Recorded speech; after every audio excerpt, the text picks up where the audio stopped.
This is Sherry from Twisted Granny Tarot. How are you tonight? I hope you're having a great day. I hope you had a great month of September. We're looking forward to October because that's Halloween month on my high holy day. Anyway, this is Twisted Granny Tarot, and I'm the one who does the astrology diagram to do cards because we can get information about each one of these 12 pieces of pie here. It's a lot of information in a very small amount of time. Okay, thank you very much for listening. In the meantime, this is a calendar published by my friend Link, and he researches the dates and the times and the various pantheons in ancient history about what any particular day of the year, if it had a holiday attached to it. Okay, so as such, on October the 8th, Good Luck Festival of Chung Yung Day, the festival of high places. Kites are flown to carry away evil spirits. That's a good holiday to have, the Good Luck Festival. So on October the 8th, what y'all do on October the 8th? Go out and fly a kite. I wonder if that's where the expression came from. Anyway, kites are flown to carry away evil spirits. How can that be bad? Okay, in the meantime, let's say, oh gosh, here's a funny one. Okay, on October 19th, the day of Osiris. That's an Egyptian god. I think he's one of the main gods. Okay, that's what we have to say about Egypt. The next line says, Tokyo's Batara Ichi, near the shrine of the god Ibisu, children carry sticky pickled radishes tied to ropes through the streets, chasing away evil spirits and receiving blessings of 7 Shinto gods. So if you're from Japan on October 19th, you might be asked to carry sticky pickled radishes that are tied to ropes or strings, and they parade through the streets. They chase away evil spirits, and in return they receive blessings of 7 Shinto gods. Is that why we tied a string on a June bug and it did that? Is that the equivalent, you think?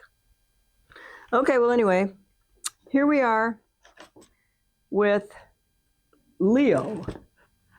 Leo. And I picked out this deck for y'all Leos because I just know you'll like it. Okay, so first house in this case is about astrology. No, it says self-appearance. If this was astrology, it would be. But right now, it's about what's on your mind. Oh, and look what's on your mind. These are a couple of guys concocting some kind of, I don't know, rebellion. But on the other hand, this says truce. So, Leos, are you in the midst of, I don't want to call it making amends, but offering solutions to problems that exist? And they could be family, but they could be at work. And these guys are on a battlefield. So this makes me think it's at work. So there are some situations going on at work, and I believe that you can smooth them over and find a solution by, thinking of a few yourself and guiding people in their alternatives and hope they go your way. Okay, so that's number one. Good luck with that. Number 2 is about your own money. 2 of Pentacles. Okay, this is balance on the bottom of this card. Well, 2 of Pentacles. Well, on the other hand, other cards show a man or a person on a tightrope, and he's on one foot, and he's balancing 2 things in his hands. So that's why this card says balance, but it also means that people try to make up their minds about the best use of their money. So if a person has got a balance card in the house of money, pay attention to where you're spending your money, because this is, I could call it a warning. Don't get over enthusiastic and overdo it. Okay? Balance. 3rd house is communication. That means how you talk to people. Somebody disappointed you terribly, and you're having difficulty talking about it. And you know what? You're having difficulty talking about it at all. And this might be why you need a truce of some kind, because conversations are not necessarily going the way you want them to go, Mr. and Miss Leo. Because look at this fellow right here. He looks like he's on a dock. There are some swords in the background. This is a card of conflict. And the crows are in the background circling him. So this is heavy on your mind. And there might not be any way to correct the situation without a great deal of tiptoeing. And you just may, our Leos, good examples of subtlety. I just think they like to crash through and break the tie, and that's that. Okay, get it over with. I'm not sure that's what's going to happen right now. I think you got a few more X amount of time to contemplate all this. Okay, fourth house is your home. Look, you got the Princess of Wands in your home. Oh my, and this is the moon. Okay, so this is somebody you may live with or you may want to live with.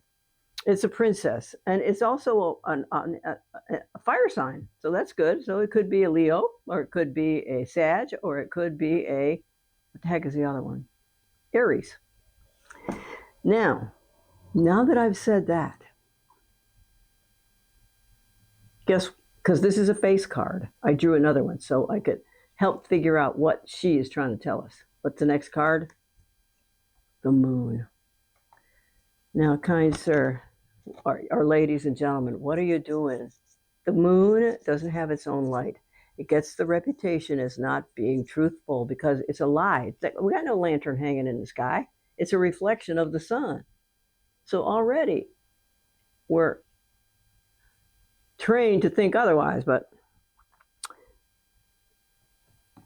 so what is going on with the lady at the house? Or are you keeping something from the lady of the house? Is she keeping something from you? Hey, listen, it doesn't have to be bad. She could be saving her money to take you on a cruise, okay? But there's something going on at your house that another person may be involved in, or the victim of, or the proud recipient of whatever you've got planned and whatever he or she has planned for you. Doesn't have to be bad, but just take a look. Go in there, and if it was me, I'd be like, what is it? So you don't have to, tromp in there with it. Well, what the heck are you doing when I'm not here? It doesn't have to be like that. It could be something good. Okay, 1, 2, 3, 4, 5 is, oh, geez Louise. This is supposed to be romance and creativity. What is this word down here? It says strife. So we have another conflict card. So then that leads me to believe is, okay, well, there's conflict because these cards are all right next to each other. This is your fourth house. This is your fifth house. So issues going on at home, people not telling the truth all the time, and people trying to maybe finagle what they want when they really can't. Sixth house is work and health. Okay, work. Well, this is rebirth. So I think this would be the Judgment card if it was in a regular deck. And so actually, if you are the kind of person who is, you just have to tell me what's going on at work. There's a rebirth at work. There's also, could be, a rebirth of your health situation, meaning you could have cured it forever and ever and it will go away. A rebirth into a new life. If it's a rebirth at work, then some things are changing so that your job title might change, your responsibilities might change. They might put you on a different track to do X, but it'll be, well, it depends on how you feel about it. If you like change, you'll probably like it. If you don't like change, you might not, because it leaves people feeling all wiggly, like they did something wrong. Seventh house is marriage partnerships and business partnerships. Well, we got the King of Cups here. Now I got to put a modifier on it. Oh, look. What? The Two of Swords, a stalemate.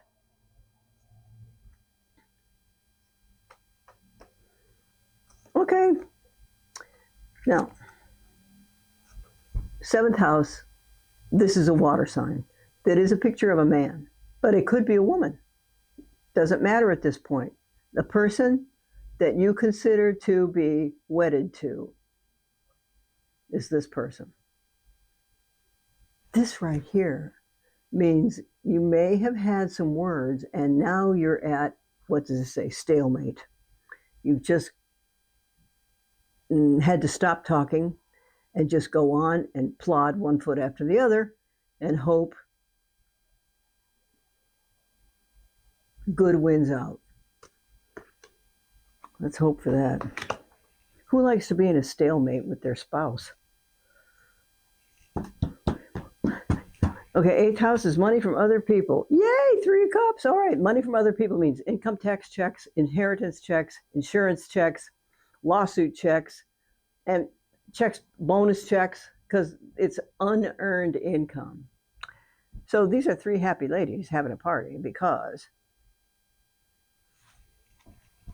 you either have had a recent financial boon or you realize you're going to have one soon.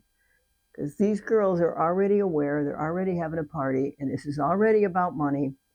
It's also, well, eighth house is also, well, I think it says, yes, sex, death, joint finances, and taxes.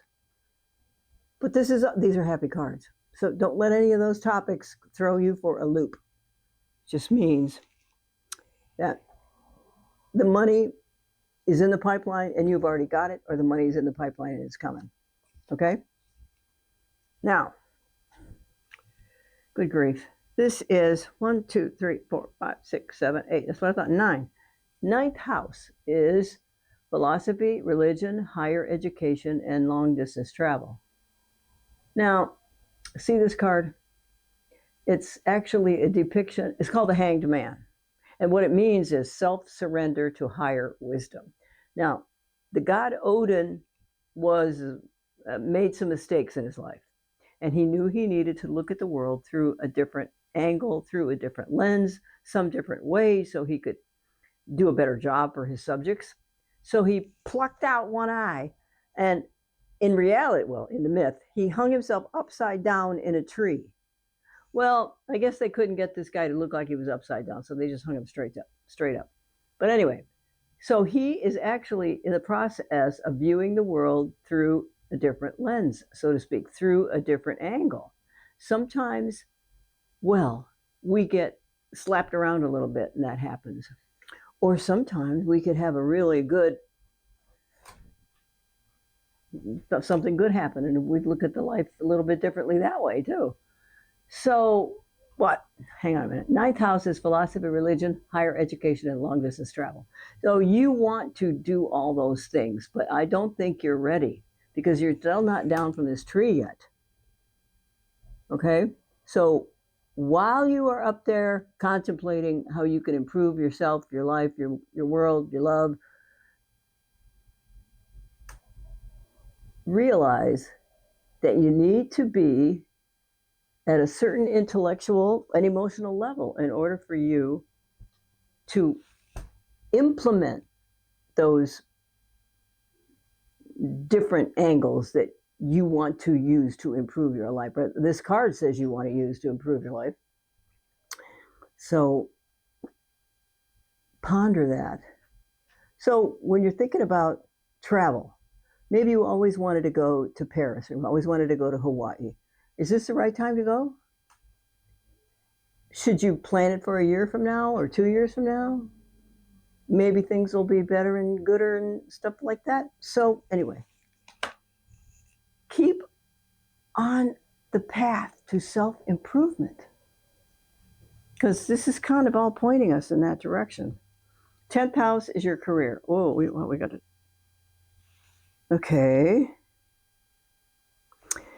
10th house is your career. What else is it? It says recognition, honors, career, and fame. You are famous, Mr. and Miss Leo. before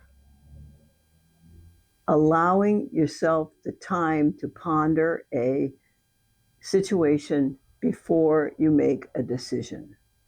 Because that's temperance, that's what that is. Be patient and let some more situations fall into place, so to speak, and then make a decision. Because you know what? They love you at work. They do. They want to keep you because you make good decisions. So sometimes they don't tell you the truth, but they don't tell anybody the truth, do they? So just be glad of that, because now you got two major arcana up there. So if you're trying to make changes in your life, be patient with yourself. Because when people feel like they need to change their attitudes or change their direction, it takes a while to get accustomed to the new line of thought. What are we doing here? 1, 2, 3, 4, 5, 6, 7, 8, 9, 10. 11th house is long-term plans and friends you knew from a previous employer. So this is nostalgia. It also says social life, friends, and goals. That's long-term plans. So what this is sometimes you look back on your life and you wish you were back there in that other place with that old job with those other people. And sometimes you miss them. But the 6 of Cups really means that you have many of the things you want, and you want to keep them, and you fought long and hard and survived to get where you are today. So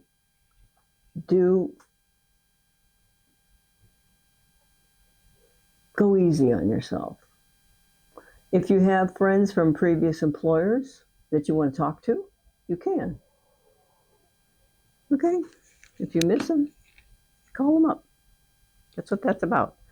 Okay, 12th house is what you think about when you go to sleep at night. So what do we have? We have the Princess of Swords. Ooh. And what this is your mind is busy all the time. And you know what? I'm sorry, but I'm going to make it worse. Most of the time, your thoughts about things that are never going to happen. That are never going to happen. You're not going to get in a car wreck. Your house is not going to burn down. You're not going to lose your job. Okay, stop. Stop with the terrorizing yourself. Okay? Think good thoughts when you go to sleep. And this is going to sound silly, especially to men, but count your blessings. If you have a house that doesn't leak, you have a car that runs, you have a good job, you've got status, authority, good vibes around work, well, you know what? Those are all good things they'll beat down the noise, the ugly noise that's in your head that keeps you up. Because, you know what? You are worthy. And this is panic and anxiety that hits everybody. And in some families, it runs in families. So you might have inherited it or just inherited the behavior, the tendency towards it, because somebody at your house was a worrywart or panic stricken all the time. Okay. Wow. Well, folks, Mr. and Miss Leo, you want to know what this card says? This card kind of affects every card that's on this deck, because you have to run through this card to get from to there. You have to run through this card to get from there to there. So it kind of affects your whole life. And what this says, through it all, you Leos have proved yourselves to be resilient. Knock you down, you're going to get right back up. Okay? Tell you can't do something and you figure out a way to do it. Because you will not be slighted on the one hand. And on the other hand, there are just things you want to prove to yourself. And whether you're a man or a woman, that just is natural to the species, just in general. There's things that people have to prove to themselves, or they have to prove to other people to do because those other people said, oh, you can't do that. Nobody can do that. Oh, yeah, stand back. That's what I used to tell my mother. So, here you go. Remain defiant. Right? Did I even hit this at all? Nope, never did start it. Okay, my fault. I'm never going to learn, am I? Anyway, I hope you enjoyed this. I think you're going to have a great month. And I cannot wait to see what happens for you for the next month, because this has really been, Leos, it's really been a ride here. I mean it. It's really been a ride. If we have, but let's just do this for one quickie little minute. We're going to talk about major arcana. 1, 2, 3, 4. So we got 4 cards of the major arcana here. Those are destiny cards. So your career is on the right track. If we move these over here, this is your 4th house and your 6th house. A rebirth at work. Somebody at work or at home is not telling you the truth. Be patient. But so it could be a nice surprise. It doesn't have to be an unhappy surprise. Okay? All right. Thanks. See you next month. Enjoy your Halloween. And I'll see you on the flip-flop. Isn't that what people used to say? Okay. Bye. Thanks. Love you. Mean it.